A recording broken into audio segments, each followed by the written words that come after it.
Welcome to Chet Talks. My name is Ray Dorsey. I'm a neurologist at the University of Rochester and the director for the Center for Health and Technology. I'm really excited about today's talk and excited to introduce Krista Drobac.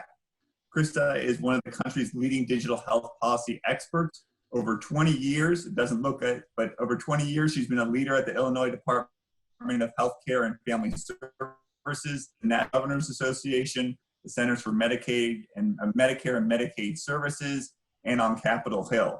Ms. Drobac completed her undergraduate studies at the University of Michigan, go Blue, my son's at the University of Michigan, and his master's in public policy from Harvard's Kennedy School of Government. Currently, she's a partner at Sorona Strategies and the executive director of the Alliance for Connected Care, where for about a decade, I think, you've been the executive director and pushing for many of the health policy changes that we're seeing adopted in a matter of weeks.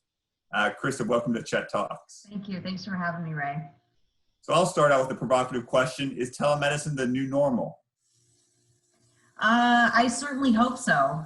Our biggest challenge prior to the onset of this pandemic was getting people to try their first visit. It really was a big barrier to just get people to try it. And so now we have a situation where people are using telemedicine regularly and liking it. I mean, I think I've seen at least 3 patient satisfaction surveys in the past week, and they've all been really good. I think as telemedicine advocates and stakeholders, we all knew they would like it. We just couldn't get them to try it.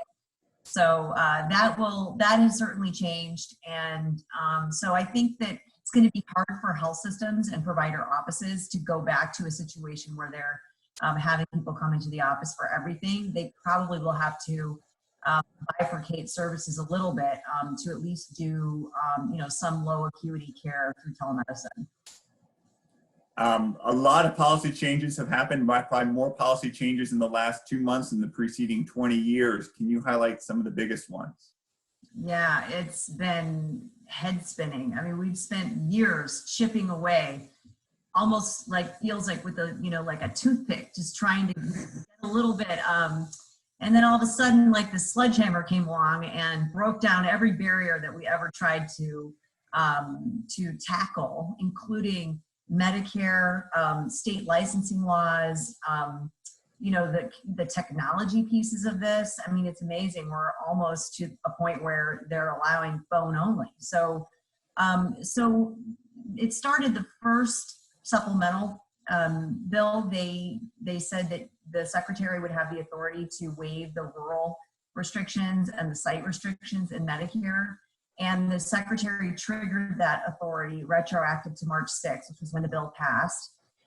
There were some fairly unworkable program integrity provisions in it. And CMS said, we're just not going to enforce program integrity provisions. So, and then eventually Congress in the third bill just stripped out those program integrity pieces. So we have to come back and really as a community figure out what are appropriate guardrails that are workable.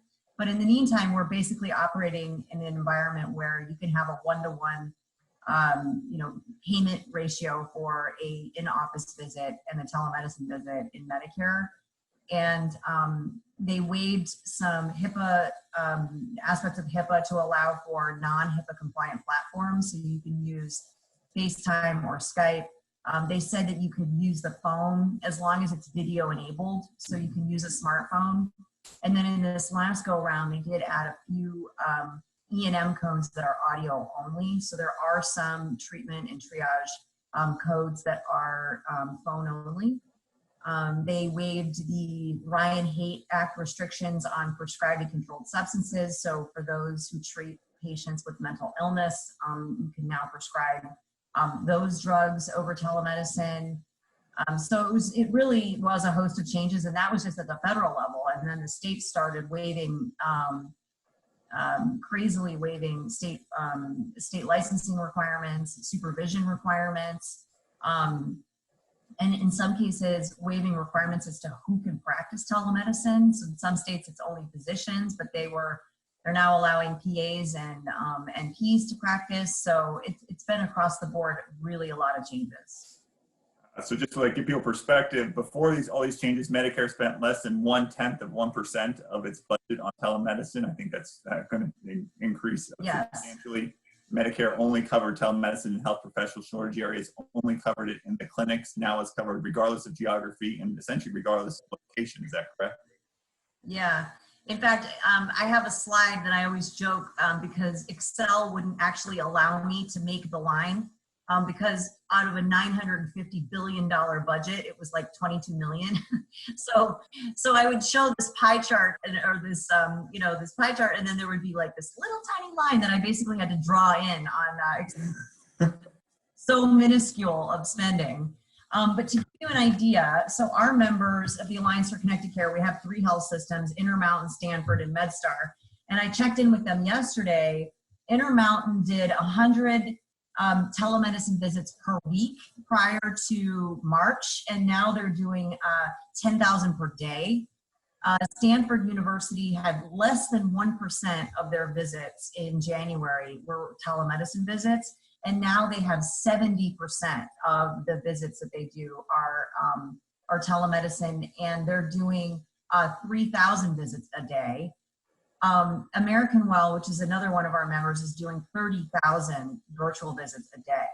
So can you imagine if you're a telemedicine platform and you're thinking about, the worst possible flu season, the kind of capacity that you would need to have? Well, quadruple that, and that's the capacity you need. So they're really onboarding physicians as fast as possible. The health systems have the advantage of having physicians that they can convert into telemedicine providers, but the vendors have to go out and seek and credential and bring onto the platform new providers to actually keep up with the demand.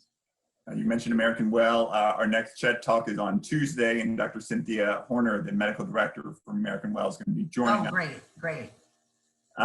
So all these changes, at least the ones I'm aware of, at least on the federal level, have all been indicated that they're temporary.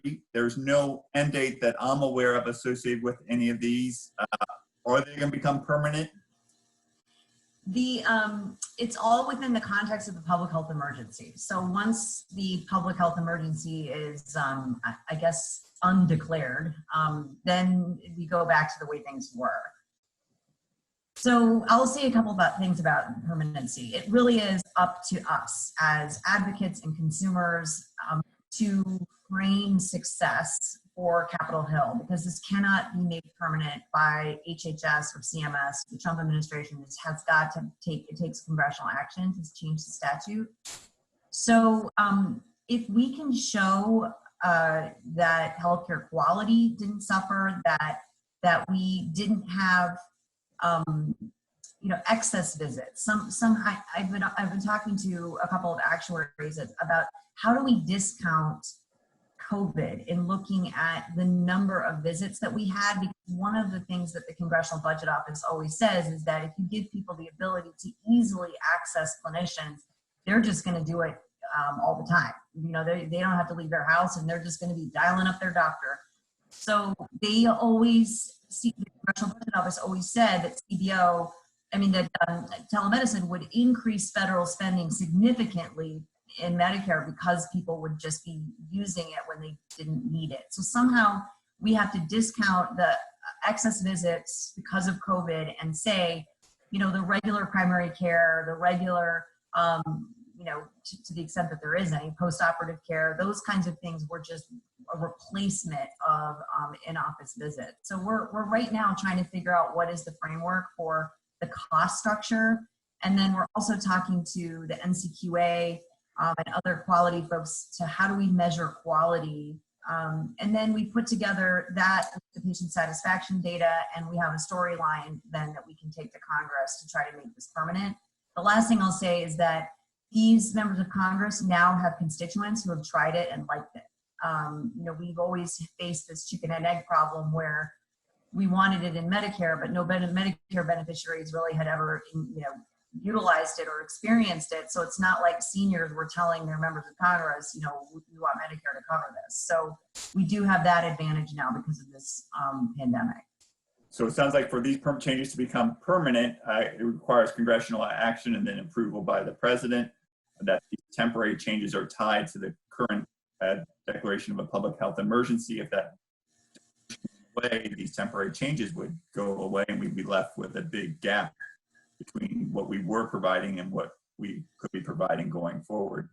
Let's talk a little bit more about some of the economic ones first. So a lot of these visits, I assume, don't have facility fees tied to them. So if someone comes, sees one of my colleagues at the University of Rochester, the medical center hospital gets a $100 facility fee for each follow-up visit, in addition to $80 or $90 per physician fee. In some cases, the facilities fee is actually bigger than the professional or the doctor fee. These visits right now, I don't think have a facility fee. So is that true? And then what are the economic implications for medical centers, which aren't maybe geared up to do this, and I guess potential savings to Medicare? Yeah, so this is one of the disadvantages to things happening so fast, is that there wasn't necessarily a all-inclusive stakeholder process to figure out the best way to do this. It was simply granting the secretary the waiver authority over these things. So we really do have to get together as a community and create a consensus-based proposal for Congress that would include how do you make some at least partially whole, and not at the same time, we don't want to again increase costs too much. We have to go back to the program integrity discussion. What is the appropriate way to put guardrails around this while still making it workable? We have to address the allied health professionals and physical therapists, occupational therapists. They're not currently able to do any of this work. So there's a lot of issues that are much more nuanced that we have some time to think through. But that's our next step. After getting through this flurry of changes and what it all means and helping people understand it, the next step then is to construct what we would like to see on a long-term basis, and facility fees is part of that discussion. In Canada, my understanding is they have a technology fee that help foster the adoption of the telemedicine there. Yeah, the one challenge with technology is this is not how CMS pays. They generally pay, you can be a DME classified as a durable medical equipment, but mainly CMS pays for physician time that is supposed to account for the the office costs and the technology costs. So for example, in 2018, when we were able to get remote patient monitoring covered, we didn't have payment for the actual device. It was payment for the time spent reading the data and changing the care plan accordingly. And that, and the CPT and the RUC really took into account how much the technology might cost, as well as the office expenses. So I think all of that gets built in rather than a separate technology.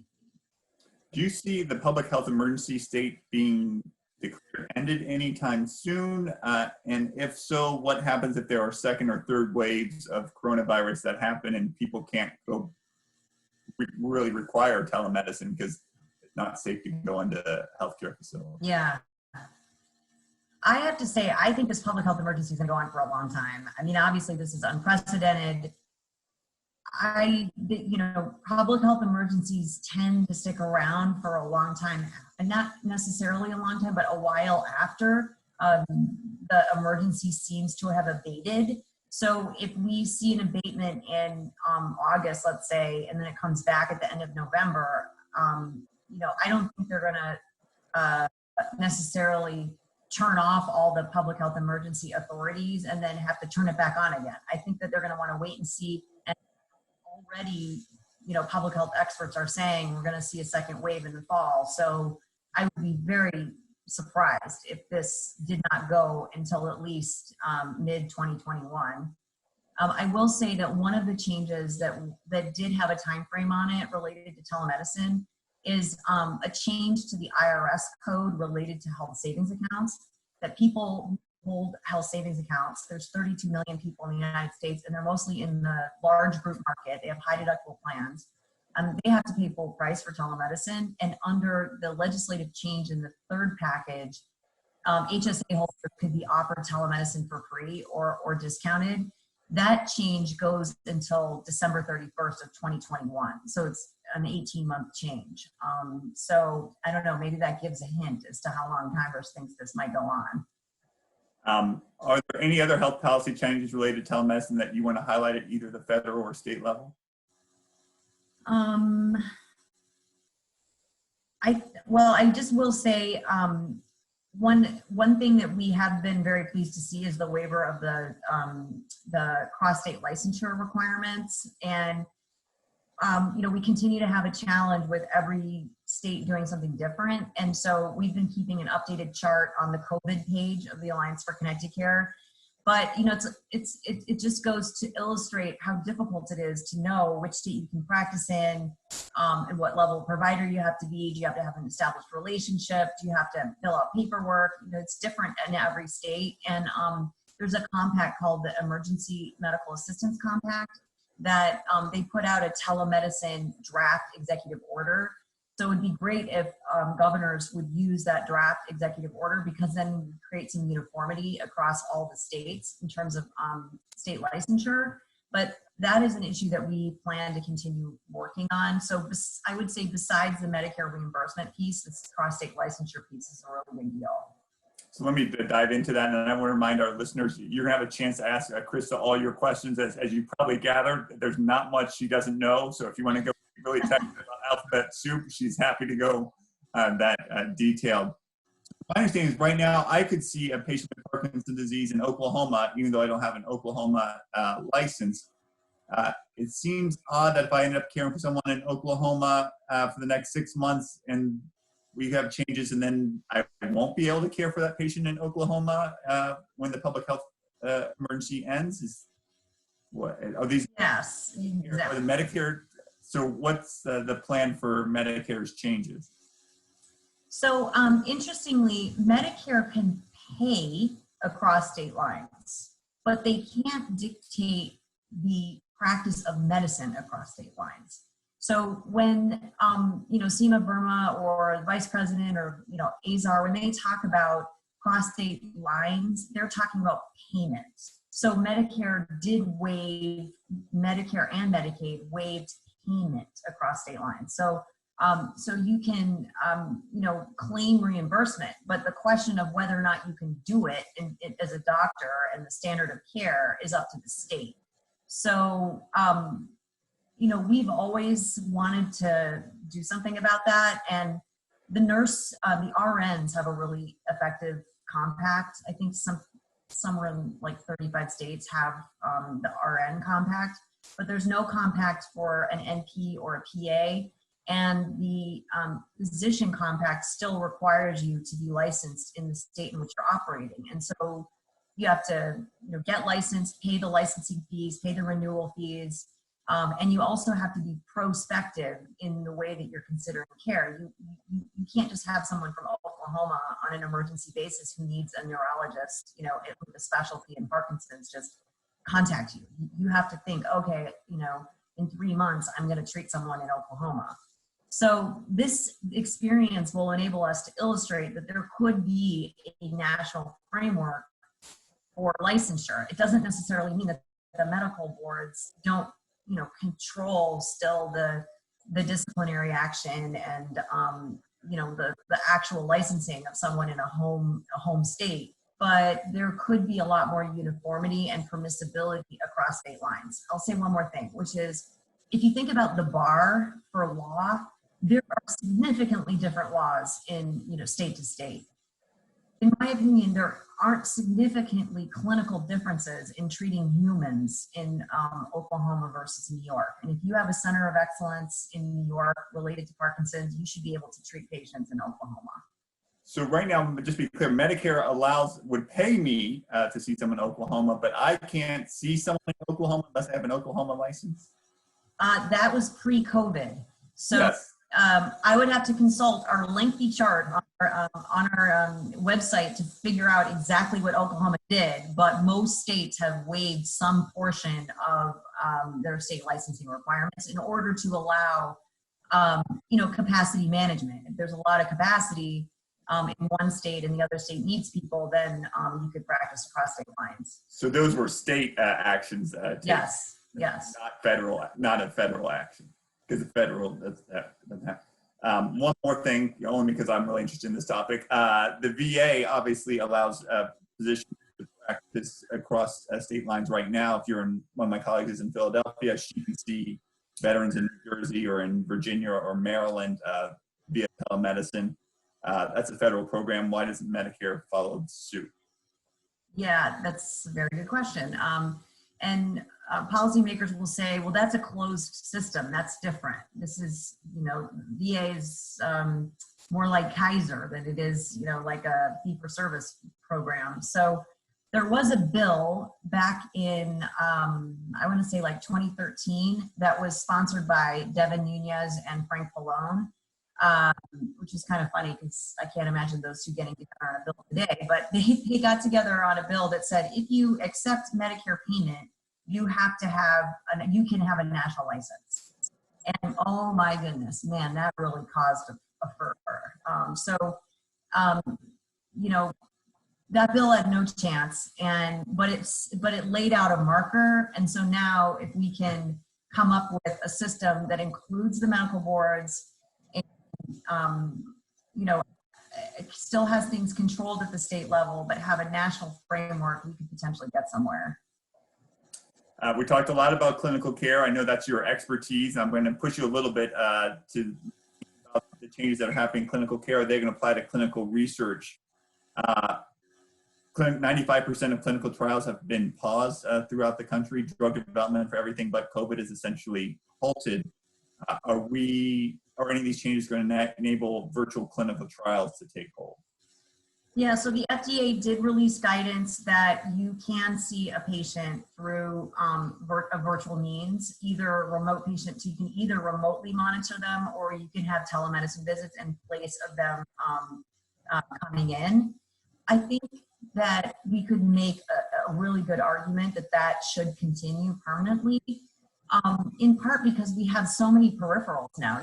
You can send a patient home with a device and the necessary peripherals to enable them to, participate in the clinical trial virtually and not have to schlep, to the hospital once a week. So I think the best arguments there are, patient convenience, being able to get more volunteers, more efficiency, and then and if we can collect data now that says, we didn't have any less interaction with the patient or accuracy on measuring vitals, during this time period, that would enable us then to make the argument to FDA that we're not suffering in quality of measurement by allowing people to be virtual.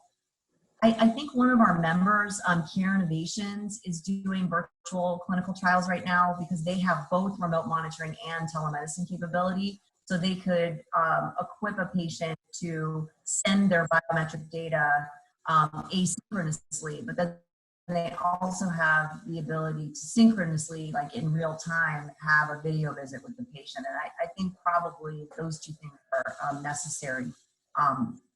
Two necessary components to make this work. Another big issue for virtual clinical trials is the ability to prescribe investigational devices or drugs across state lines. Any insights there? Yeah, so that gets a little bit more complicated because I think that at least my experience with the waiving of the DEA rules around controlled substances is that it was truly because of an emergency. I think people worry a lot more about prescribing. So that one might be a little bit more difficult, but the thing is if you can't conduct a clinical trial without it. So if we can put the clinical trial box around it and make it restricted to that, that is definitely a possibility. I want to turn to the stimulus. Any changes that you want to highlight from the CARES Act that applies to telemedicine?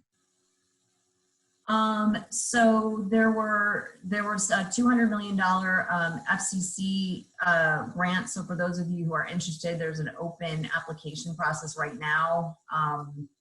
There are a lot of different entities that are eligible, rural health clinics and FQHCs, and the grants are about $1 million per grantee that you can use for broadband services, use it for devices, to purchase devices.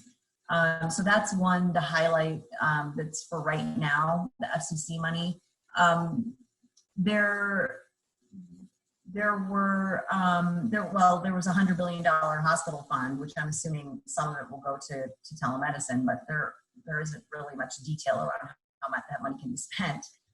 There was no money for physician groups. So there's a real effort now to think through. There was some, I take it back, some, but I think that the physician groups are really hurting right now because people are not going to the doctor, and a lot of physician groups weren't set up to do telemedicine.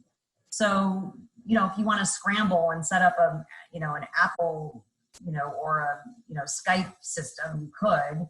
But I think a lot of physician groups are just not seeing patients. So I think in the next iteration of the supplemental, you'll see something much more specific for physician groups, and they're really mobilizing that. It's not just the hospitals that are challenged.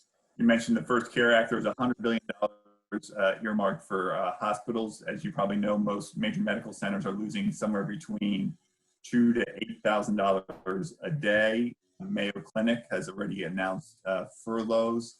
What are the prospects for additional funding for hospitals and medical centers in the second stimulus?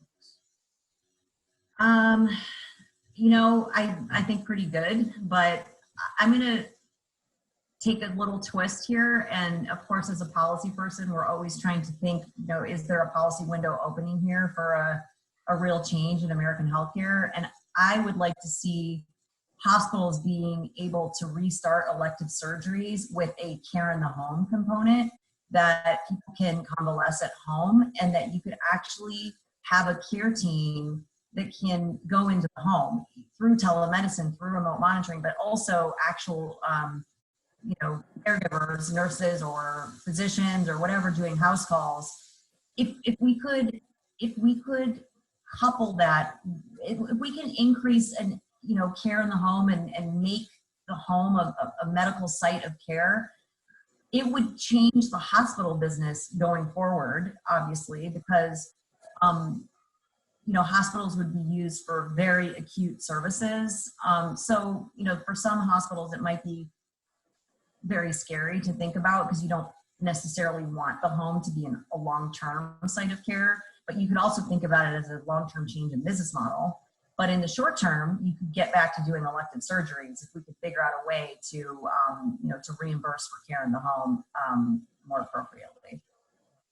So yesterday we had Dr. David Brailer on Chet Talks, and he was saying that the days of 5% increases in healthcare costs across the country are going to come to an end, that health systems are going to have to figure out how to deliver care less expensively. You seem to be suggesting the same. Yeah, I mean, I know that, heads in beds is the revenue model of health systems, but if you want to get back to doing elective surgery, you can't be keeping people in the hospital for a long time, and we can just do so much more in the home now than we did before. So if, again, it would be a long-term change in business model, but in the immediate, you could get back to work. So Dr. Bruce Leff, a geriatrician at Johns Hopkins, over 20 years ago created the hospital at home model. One of his chief barriers to caring for older adults with, for example, pneumonia was his classic example, was that Medicare didn't reimburse for hospital level care provided in the home, including visiting doctors, IV antibiotics, IV fluids, visiting nurses. Are we likely to see hospital at home become part of mainstay medicine? Well, I'm actually working with a group. We're brainstorming policy ideas right now, and trying to pitch it as, temporary, get hospitals back to work. But it also is, and I think everybody recognizes this, an experiment with how much more we can do in the home.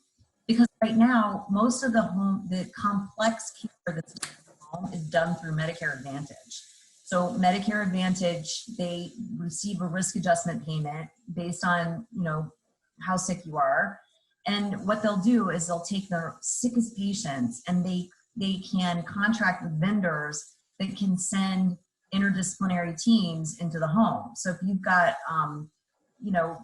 complex comorbidities that, or you're frail elderly or whatever, you can get a physician, nurse, behavioral health specialist, social worker, or whatever, as a team.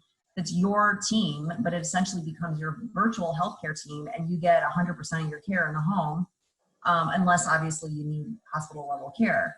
And that can happen because Medicare Advantage plans are capitated. And so they just make, the calculation that if they want to stay within their capitation, it would be less, that they can reduce hospitalizations and reduce costs by doing this. So if there is already experience in the marketplace with this, it's just not in fee-for-service programs. Other things that you think might be included in the second stimulus, or other things you think might not be included in the second stimulus that people are counting on? Well, the relief for health plans keeps in and out, in and out, in and out. You wake up every morning, you're like, is the relief for the health plans in or out today? So we might see some funding for health plans. That one's a little bit more complicated because I think at first we all thought, oh my goodness, the health plans are going to take a major hit because all this really expensive care is going to happen. But on the other hand, I don't think we all foresaw the reduction in elective surgeries. So there's a real reduction in expensive care on one side of the ledger and then an increase on the other side of the ledger. So I'm not sure how the ledger balances out. And I think that's why there's a lot of uncertainty around whether health plans will get subsidies in the next supplemental. I have to imagine health plans expenditures have to be plummeting. Maybe in New York City they're up, but I imagine most of the country is down. I imagine Medicare's expenditures are down. Yeah, I talked to one health plan yesterday who said that they're modeling every day. Their model is updated every day. So they all know how much they're going to make or lose, I think.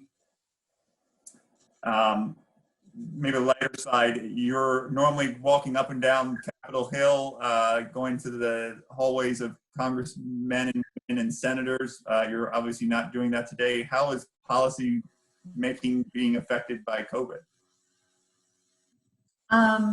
Well, the same way everything else is. We're having Zoom calls and conference calls and lots of emails. I have to admit, I kind of hope that the phone call stuff sticks around because going up to the Hill and, you got to go to the Hill for a half an hour meeting and, it takes time to get up there and cab receipts and everything. So in some ways it would be nice if we did have a few more phone calls going forward because almost no Hill meetings take place virtually. So that is obviously changed. And Hill staff are all still working and available and trying to formulate bills. I just got a copy of a new bill last night, so alleged counsel must still be working. It seems like still operating. We're just not doing it in person, I think, like most other American businesses. Are the senators and representatives in their offices when they're meeting? Are they meeting virtually? Yeah, they're meeting virtually. I actually saw Nancy Pelosi the other day on a virtual call, and I couldn't tell if she was in a hotel or at home because the place was so neat. Maybe she has like a model home that she goes to, but.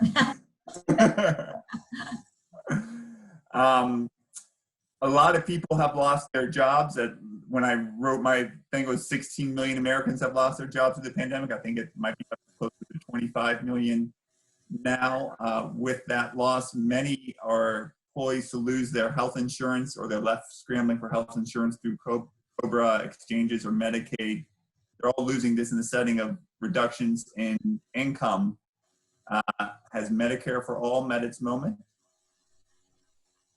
Man, this year's been full of irony, hasn't it? That's ironic that Bernie Sanders drops out and now we're talking about universal coverage. Well, certainly Medicaid is getting a lot of attention. The estimate could be that we could see as many as 30 million Americans signing up for Medicaid. I mean, there's 75 million pre-COVID Medicaid beneficiaries, so that would be a pretty massive increase. I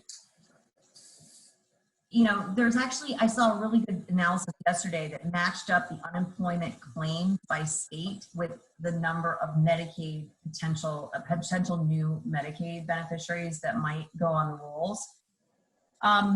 So I think that Medicaid is going to do its job as a safety net program.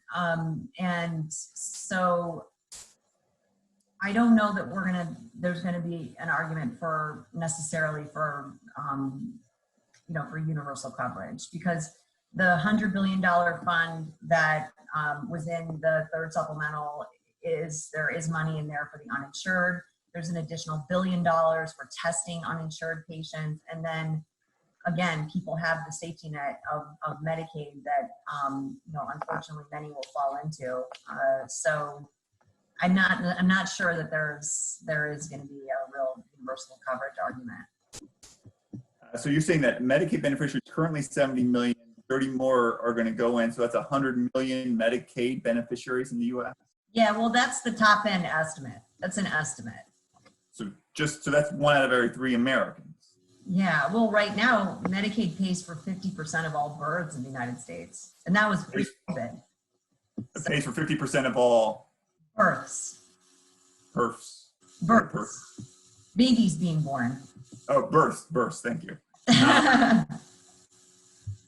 So states can't be happy about having 30 million more beneficiaries, because states pay for at least half of the cost of Medicaid. Yeah, there's one of the holdups, the news, we hear about the holdup of this next supplemental is the small business loans. The Small Business Administration has run out of money. And so the big headlines are around how the Republicans and Democrats are fighting over that. It is not actually that is holding up the bill. Part of what's holding up the bill is the aid to states. So the Democrats want to basically create a state stabilization fund where the states would be getting an infusion of federal money just as like a family would, because obviously the state budgets have now completely changed because of this. And Republicans, they don't want money to go towards pensions and roads and bridges. They want to make sure that the money's being spent on coronavirus-related expenditures. So this is part of the debate. Like, how much money do states get, and for what? And is it the responsibility of the federal government to bail out states that have seen their tax receipts plummet? But there will be something that some sort of additional funding that goes to state governments. So I'm going to start taking questions from our audience in just a minute. So 100 million Medicaid beneficiaries, there's 50 million Medicare beneficiaries. That means 1 out of every 2 Americans is getting their health insurance from either from a federal or state program. That's correct. There was 2 weeks ago an employer coalition formed to promote the value of employer-sponsored health insurance. I think there are some employers that are worried because I've always been surprised by this, but employers actually really do want to provide employee benefits. It is a recruitment and retention tool that's very important to them. And so they're going to fight to keep it and keep the commercial market intact with employers as the sponsoring organizations. I think just a bunch of medical center CFOs just got indigestion thinking that half patients are the Medicaid or Medicare rates. Exactly. How are we going to cost you? So we got lots of questions. What's the best way to ensure older adults, especially those over 80, have access to telehealth? How many over the age of 80? How can they get telehealth? So presumably Medicare would be by far almost the Yeah, I would say, well, everything I've read is that older Americans are getting much more tech savvy. I would say for those who are in skilled nursing facilities, the new policy changes will impact them, because now skilled nursing facilities will be able to have their patients visiting physicians through telemedicine, which hadn't happened before. Home health now can access telemedicine, or that didn't happen before. And I'm assuming that they're getting pretty good with Zoom and other things, just like the rest of us. I mean, I've never had a Zoom account before, but if you want to communicate with your family and your grandkids, you gotta get virtual. So maybe things will change because of this. So we see people as old as 92 with Parkinson's disease in their home, but for nursing homes, generally physicians or clinicians need to be credentialed at those nursing homes. Does that change, or is that still going to be a barrier going forward? I don't know the answer to that. I have stumped Krista Drobac. Credentialing in nursing homes is not in my not my repertoire. If telemedicine has reached this tipping point, what changes do you hope to see on medical education and training? Well, one of the waivers actually that happened is that medical students can now bill using telemedicine, and supervising physicians can also supervise through telemedicine. So, you know, when you're a resident, right now you could use telemedicine. I would hope that it would be part of the curriculum, although I don't think that it would be much more than an etiquette class. I mean, it's you know, there's virtual etiquette. How do you make people feel at ease? How do you get them to tell you what their symptoms are? But I think a lot of it's pretty intuitive, to be honest. How are we doing? Are we being polite enough? We've learned our etiquette in the last 3 weeks, Ray. Any changes to graduate medical education in any of these bills passed or proposed? No, but I did actually hear from a foundation recently that's trying to raise money to keep medical students working, because a lot of the GME has been shut off because you know, their hospitals are just sending the residents home. So there haven't been any changes other than the supervision changes I just mentioned around telemedicine that I know of. I know that there are a lot of displaced residents and graduate students right now. My friend and the great gerontologist, Dr. Carrie Burnite, asks, thank you for this wonderful information. On Medicare reimbursement, if telehealth changes become permanent, do you see CMS setting up lower reimbursement rates for telehealth? I don't. I don't. They've only added to the list of codes that are eligible for telemedicine, and they are all codes that you put a telemedicine modifier on them, but you bill as if you were in person. So there are no changes. At least 20 states have parity laws for commercial market, so that if an insurance company offers telemedicine, they have to offer it at parity with in-person costs. So I think the prevailing norm is that telemedicine will be paid at the office rate if it's a physician with an office. In the vendor market, they do charge less. I think it's about $60 for a telemedicine visit, like an urgent care visit. So I don't think Medicare will ever change. The commercial market might differentiate between, you know, urgent care and, you know, low acuity episodic visits versus, you know, a long-term primary care relationship. So, you know, the commercial market, I think, is where to watch in terms of the different kinds of care that's reimbursed at different levels. Dr. Heidi Schwartz asks, can you use improved access to care, particularly for specialists, as an argument to Congress for why telemedicine should be continued? If CMS approves more permanent reimbursement of telemedicine, do you feel that other insurers, private insurers, will follow suit? Yes, I do. I've seen private insurers actually getting on the, you know, lobbying for these changes to fee-for-service Medicare. They want physicians in their networks to be using telemedicine, and I think they feel like if there's Medicare fee-for-service reimbursement, that physicians will adopt the workflow changes and invest in the technology needed to make telemedicine a regular part of their practice, and that's what private insurers want to see too. So I don't think that they're going to penalize, you know, their networks for investing in these services. Catherine Tran worked on the first remote clinical trial ever conducted 10 years ago by Pfizer and Craig Lipset and she just comments that some states will allow virtual trials, I think prescribing across state lines, but it's working with individual medical boards, which is not a model that scales well. Cornelia has a lot of questions for you. Can you elaborate on and this may be outside your thing, but can you elaborate on the direct to patient shipment of study drug, assuming the products are not regulated by the DEA? Can you do direct shipment of study drugs, small molecules, to people in their homes? This may be outside of my area of expertise. I don't know.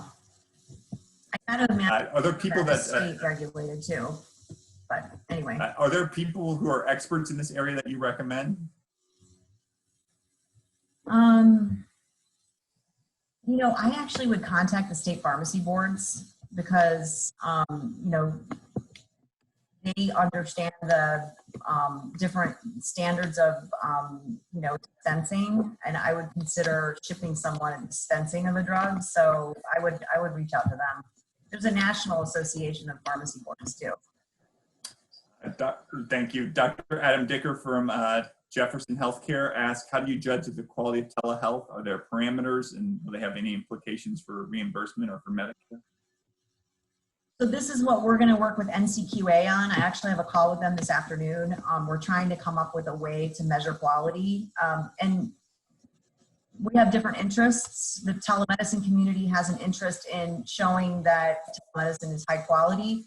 NCQA and others have an interest in being able to measure the health plans for purposes of star ratings and other things. But if you recall, you know, health plans have to report HEDIS measures and you know, how do you think about quality when you're actually trying to keep your patients away from your office?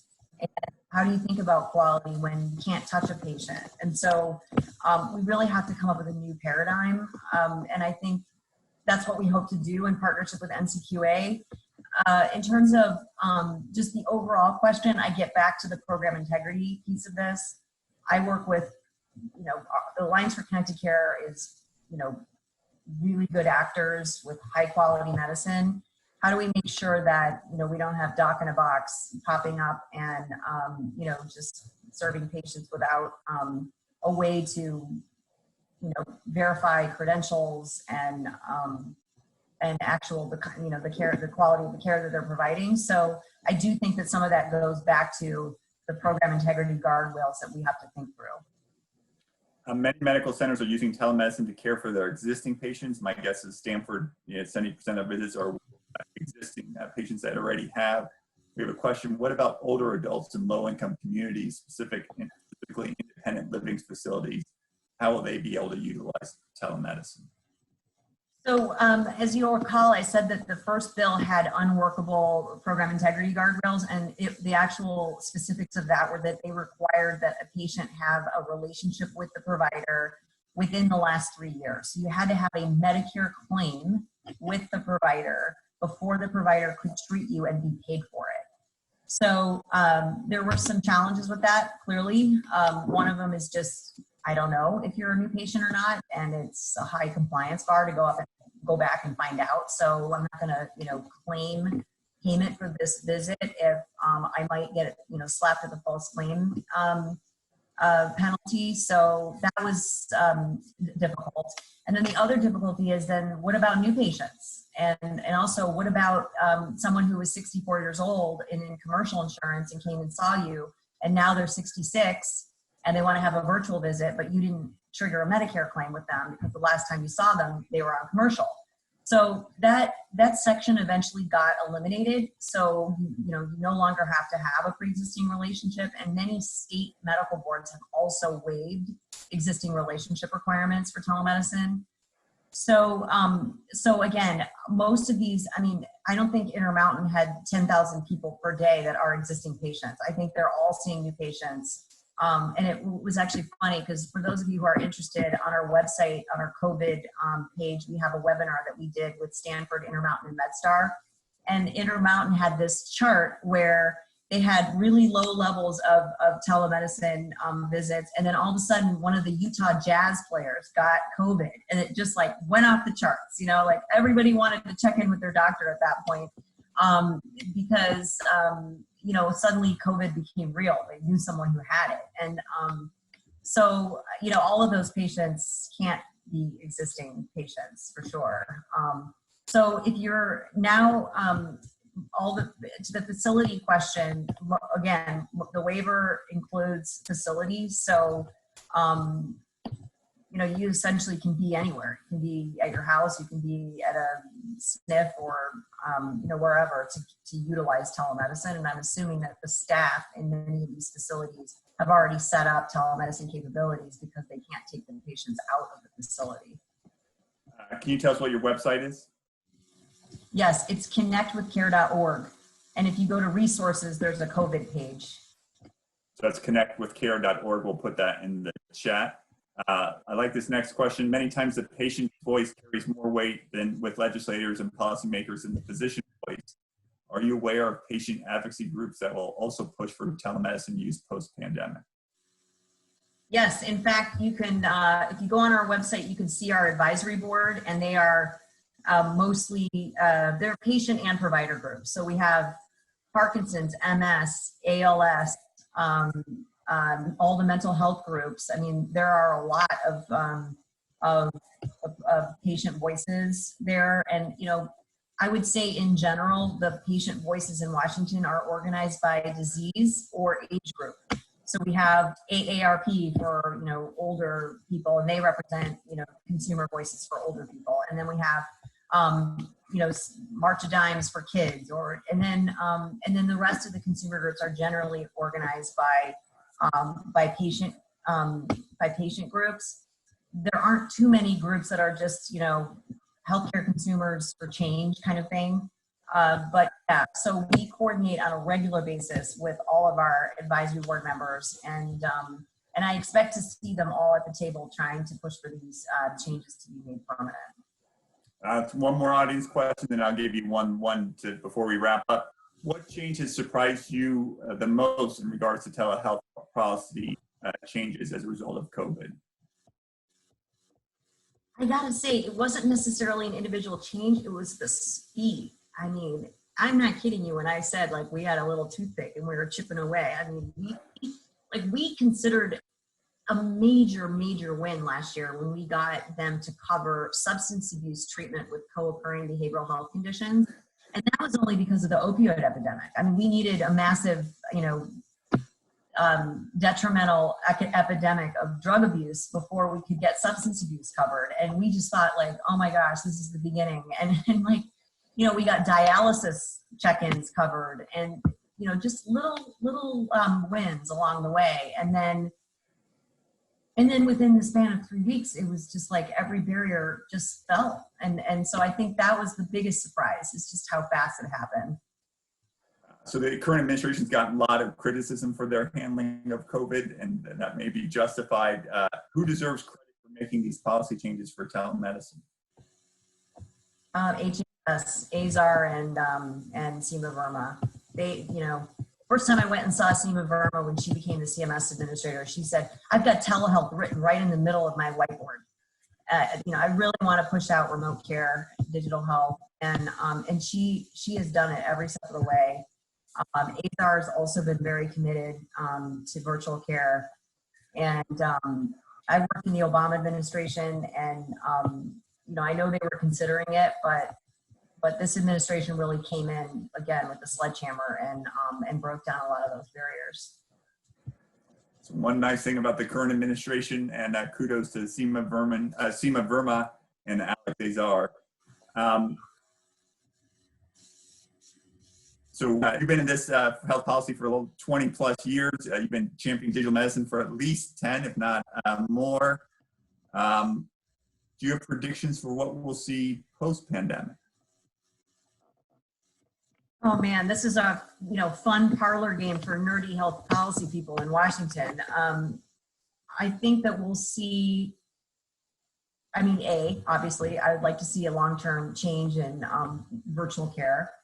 I think there's going to be major consolidation this time of insurance companies purchasing primary care and other physician offices, because I think some physicians are going to come back and just say, you know, this is a lot of trouble and I don't want to have to rebuild my practice. I'm going to sell it. Optum was already buying up physician practices all over the country. Private equity's been buying up physician practices. So we saw a lot of consolidation of hospital systems buying up physician practices, but when we come back from this, I think it's really going to be health plans. And so consolidation is going to be a big issue. Care in the home, I think, will change. We've got to see more care in the home. And I do think that there will be a change in the kinds of services that are able to be offered in the home. And, you know, home health, when we think about home health, we think about low-skilled, low-skilled workers and activities of daily living kind of stuff. But I think after this, the home health will take on a new meaning of complex, more complex care in the home. We're going to see some budget pressure on both Medicare and Medicaid. I think Brailer was right that we've got to reduce the cost of healthcare because we're going to be in a really deep budget hole. And healthcare is very expensive and sort of jumps out off the budget page. So besides defense, I think healthcare is probably going to see some cuts. So to your first point, my mother-in-law is an obstetrician. She was in solo practice, had been in solo practice for 40 years. Pure coincidence, had closed her practice in January. I think she viewed that as like the smartest thing she ever. Yeah. Yeah, she was prescient. Well, Krista, many thanks for taking time. Many thanks for all your advocacy efforts for a decade or more on advocating. I'm sure our audience has been most appreciative of your efforts and wants you to do even more. And if we can help you, let us know. Our next Chet Talk is Tuesday, April 13th at noon Eastern. We'll be speaking with, Tuesday, April 21st at noon Eastern. We're speaking with Cynthia Horner, the medical director of Amwell. She's seeing patients with COVID remotely, and she's managing, you said, 30,000 visits a day that are occurring. She's going to share her experience, and she'll tell us whether she thinks these changes are going to be permanent for American Well. Until then, thank you again very much, Krista. Stay well. Yeah, good sequencing. Now you can get the real on the ground perspective. So thanks again for having me. Our pleasure. The University of Rochester Center for Health and Technology thanks you for joining and wishes you a great weekend.